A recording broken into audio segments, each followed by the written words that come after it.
गुरुपौर्णिमेच्या दिवशी अतिशय साध्या व सोप्या पद्धतीने घरच्या घरी देवघरासमोर बसून हा 2 ओळींचा मंत्र बोलून स्वामींना गुरुपद कसं द्यावं याबद्दलची सविस्तर माहिती तुमच्यासोबत शेअर करणार आहे।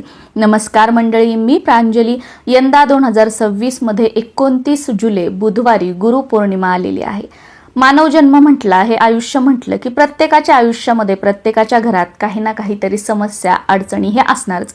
पण प्रत्येकाला काय वाटतं की माझं दुःख खूप मोठं, माझ्यापेक्षा जास्त दुःख कोणालाच नाहीये। पण असं काही नाही। प्रत्येकाच्या घरामध्ये पद्धती वेगवेगळ्या असतात, प्रकार वेगवेगळे असतात, पण काही ना काहीतरी समस्या अडचणी असतातच। पण या समस्या अडचणींना घाबरून न जाता या गुरुपौर्णिमेच्या दिवशी तुम्ही स्वामींना आपलं गुरुपद द्या व या गुरुपौर्णिमेपासून ते पुढच्या गुरुपौर्णिमेपर्यंत स्वामी सेवा करा आणि मग बघा तुमच्या आयुष्यामध्ये कसे चमत्कार होतात।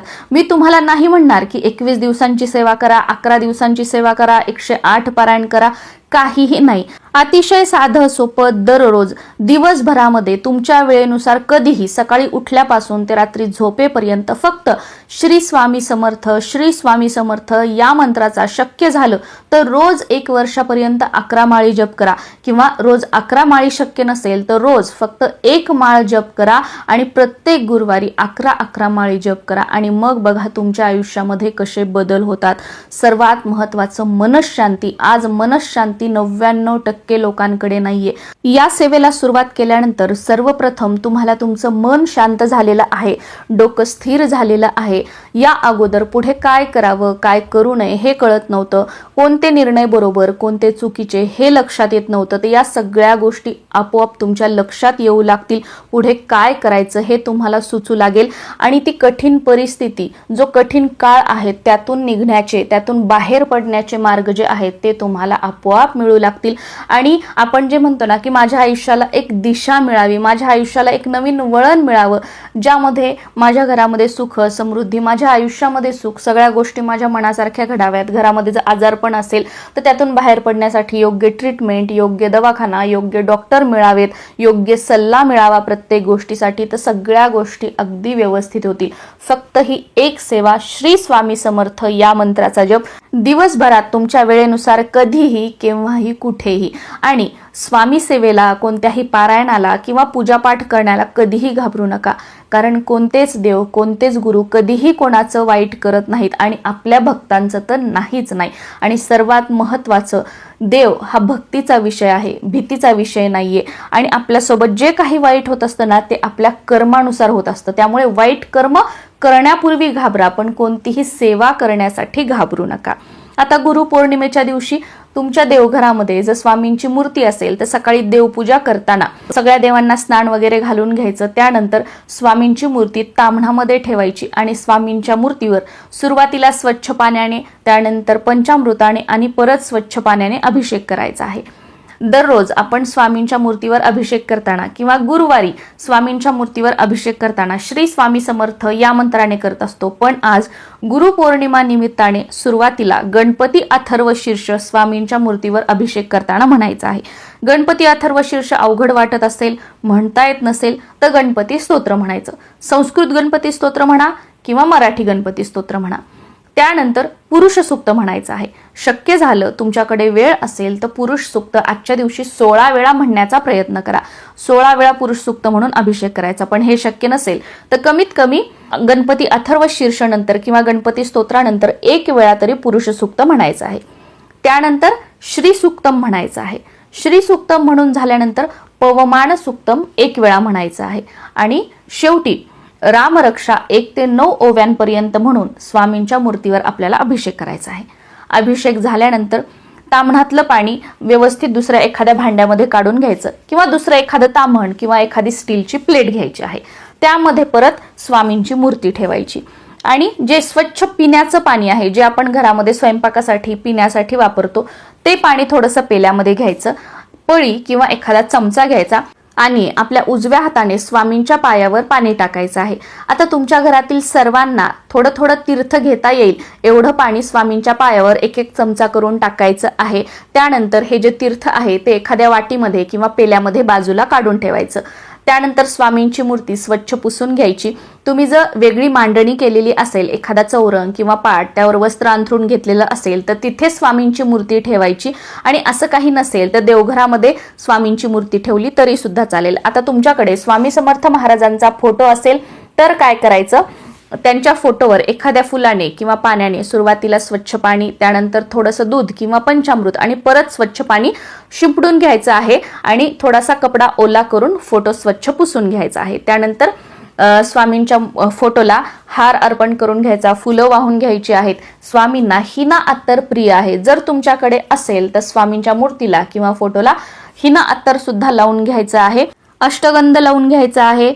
एक तुपाचं निरांजन, एक तेलाचा दिवा, धूप, अगरबत्ती सर्व काही लावून घ्यायचं. याप्रमाणे आपली साधी सोपी पूजा झाली. या पूजेनंतर तुमचा स्वयंपाक वगैरे झालेला नसेल तर साखर, खडीसाखर किंवा एखादं फळ तुमच्या घरी असेल तर त्याचा नैवेद्य स्वामींना दाखवून घ्यायचा. आणि मग तुम्हाला या दिवशी जो काही पूर्णावरणाचा स्वयंपाक करायचा असेल तो तुम्ही करू शकता, किंवा पूर्णावरणाचा स्वयंपाक करणं शक्य नसेल तर वरण, भात, भाजी, पोळी आणि त्यासोबत स्वामींच्या आवडीच्या या 2 पदार्थांपैकी कोणताही एक गोड पदार्थ किंवा हे दोन्ही ही पदार्थ तुम्हाला बनवणे शक्य झाले तर अतिशय उत्तम. पहिला गोड पदार्थ स्वामींचा आवडता म्हणजे बेसनाचे लाडू आणि दुसरा स्वामींचा गोड आवडता पदार्थ म्हणजे खीर करायची आहे. खीर तुम्ही शेवयाची करू शकता किंवा रव्याची करू शकता किंवा तांदूळ भिजवून त्याची खीर केली तरी सुद्धा चालू शकते. फक्त खीर स्वामींना आवडते, शेवयाची केली तर अतिशय उत्तम. याचा नैवेद्य स्वामींना दाखवायचा आहे. आणि हेही तुम्हाला वरण, भात, भाजी, पोळी करणं शक्य नसेल तर फक्त खीर किंवा बेसनाचे लाडू बनवून याचा नैवेद्य तुम्ही स्वामींना अर्पण करायचा आहे. त्यानंतर आता आपल्याला स्वामींना गुरुपद द्यायचं आहे. स्वामींना गुरुपद देण्यासाठी स्वामींच्या फोटोसमोर, मूर्तीसमोर, आपल्या देवघरासमोर एक आसन टाकून बसायचं आहे. देवासमोर एक तेलाचा दिवा आणि एक तुपाचं निरांजन प्रज्वलित केलेलं असावं आणि धूप अगरबत्ती सुद्धा लावलेली असावी. आसनावर बसायचं. एक नारळ घ्यायचं, न सोललेलं नारळ घ्यायचं, त्याच्या शेंड्यासहित नारळ घ्यायचं आहे. आणि तुम्हाला जर भेटलं तर एखादं गुलाबाचं फूल घ्यायचं आहे. गुलाबाचं फूल आणि नारळ. गुलाबाचं फूल नाही मिळालं तर जे कोणतं फूल तुमच्याकडे असेल ते नारळावर ठेवायचं आणि हे नारळ आपल्या दोन्ही हातामध्ये धरायचं. नारळाची शेंडी स्वामींकडे करायची आहे. सुरुवातीला गुरुर ब्रह्मा गुरुर्विष्णू गुरुर्देवो महेश्वरा गुरु साक्षात परब्रह्म तस्मै श्री गुरुवे नमः. अवधूत चिंतन श्री गुरुदेव दत्त श्री स्वामी समर्थ. या प्रकारे तुम्हाला जी काही प्रार्थना करायची असेल ती करायची. आणि त्यानंतर महाराजांना दत्त महाराज, आता मी दत्त महाराजांना गुरु करते म्हणून माझ्या तोंडामध्ये दत्त महाराज येत आहे, तुम्ही श्री स्वामी समर्थ महाराज म्हणू शकता. दत्त महाराज, तुम्हीच माझी आई, तुम्हीच माझे वडील, तुम्हीच माझे बंधू, तुम्हीच माझे सखा, तुम्ही माझ्यासाठी सर्व काही आहात. दत्त महाराज, आजपासून ते पुढच्या गुरुपौर्णिमेपर्यंत मी आपल्याला माझे गुरुपद देत आहे. शिष्य म्हणून माझा स्वीकार करावा. दत्त महाराज, तुम्ही जो मार्ग दाखवाल तो माझ्यासाठी योग्य आहे. तुम्ही जी दिशा दाखवाल ती माझ्यासाठी योग्य आहे. माझी दत्त माऊली, तू कृपाळू, मायाळू आणि दयाळू आहेस. माझ्या आयुष्याला योग्य ते वळण दे. ज्या गोष्टी माझ्यासाठी चांगल्या आहेत त्या गोष्टी माझ्या आयुष्यामध्ये घडू दे. माझ्याकडून कधीच कोणाचं वाईट होऊ देऊ नको. माझ्याकडून नेहमी सत्कर्म करून घे. दत्त महाराज, मी अज्ञानी आहे, मला ज्ञान नाही. योग्य लोकांची संगत मला लाभू द्या. माझ्या कार्यामध्ये, माझ्या व्यवसायामध्ये, माझ्या नोकरीमध्ये माझी प्रगती होऊ द्या. माझ्या तोंडून कधीच मी कोणाबद्दल अपशब्द काढू नये अशी सद्बुद्धी मला द्या. माझ्या हातून कधीच कोणती वाईट कर्म होऊ नयेत अशी सद्बुद्धी मला द्या. दत्त महाराज, माझ्याकडून काही चूक भूल झाली तर त्याबद्दल मला क्षमा करा व त्या चुका माझ्याकडून पुन्हा पुन्हा होऊ नयेत असा शुभ आशीर्वाद मला द्या. तुमची साथ कायम माझ्यासोबत राहू द्या. माझ्यावर, माझ्या कुटुंबावर तुमचा कृपा आशीर्वाद असाच राहू द्या. तुमच्या कृपा आशीर्वादाने मला व माझ्या कुटुंबाला दीर्घ आयुष्य व उत्तम आरोग्य लाभावे हीच तुमच्या चरणी प्रार्थना. आणि त्यानंतर हे नारळ किंवा या व्यतिरिक्त तुम्हाला अजून जे काही बोलायचं आहे, मनातल्या सगळ्या गोष्टी बोलून टाका. ही प्रार्थना करत असताना तुमच्या डोळ्यात पाणी आलं, तुम्हाला रडू आलं तरी सुद्धा चालेल, पण मन मोकळं करून जे काही तुम्हाला महाराजांना बोलायचं आहे, आपल्या मनातल्या गोष्टी सांगायच्या आहेत, त्या सर्व काही आज सांगून टाका. आणि ते नारळ महाराजांच्या समोर ठेवायचं आहे. त्यानंतर आपण महाराजांच्या पायांवर पाणी टाकून जे तीर्थ काढून घेतलेलं होतं ते तीर्थ घ्यायचं. आपल्या डाव्या हाताने उजव्या हातावर थोडंसं ते तीर्थ घ्यायचं आणि आता जो मी तुम्हाला हा 2 ओळींचा मंत्र सांगणार आहे हा मंत्र म्हणायचा.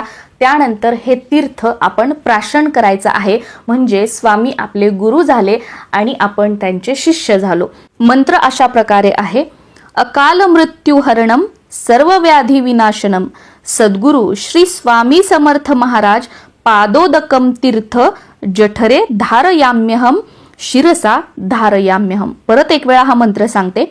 अकाल मृत्यू हरणम सर्व व्याधी विनाशनम सद्गुरु श्री स्वामी समर्थ महाराज पादोदकम तीर्थ जठरे धारयाम्यहम शिरसा धारयाम्यहम. हा मंत्र म्हणायचा आणि त्यानंतर हे तीर्थ आपल्याला प्राशन करायचं आहे. तीर्थ प्राशन करून झाल्याच्या नंतर सुरुवातीला गणपती बाप्पांची आरती, त्यानंतर स्वामींची आरती, मग दत्त महाराजांची आरती किंवा दत्त महाराजांच्या अगोदर नंतर स्वामींची आरती, नंतर आपली कुलदेवी व आपले कुलदेव या प्रकारे 5 आरत्या करायच्या आणि कापूर आरती करून प्रसाद घरातील सर्वांना वाटप करायचा आहे. जो काही पूर्णावरणाचा किंवा केलेल्या स्वयंपाकाचा आपण महाराजांना नैवेद्य दाखवू तो प्रसाद म्हणून आपण घरातील सर्वांनी थोडा थोडा ग्रहण करायचा आहे. आणि आता स्वामींना अर्पण केलेलं हे जे नारळ आहे तर बरेच जण हे फोडून खातात किंवा बरेच जण स्वामी समर्थ महाराजांच्या केंद्रामध्ये जेव्हा कधी तुमचं जाणं होईल तेव्हा तिथे अर्पण करू शकतात, किंवा तुमच्या घराच्या आजूबाजूला जर कुठे दत्त मंदिर असेल तर त्या दत्त मंदिरामध्ये सुद्धा तुम्ही हे नारळ आणि ते फूल अर्पण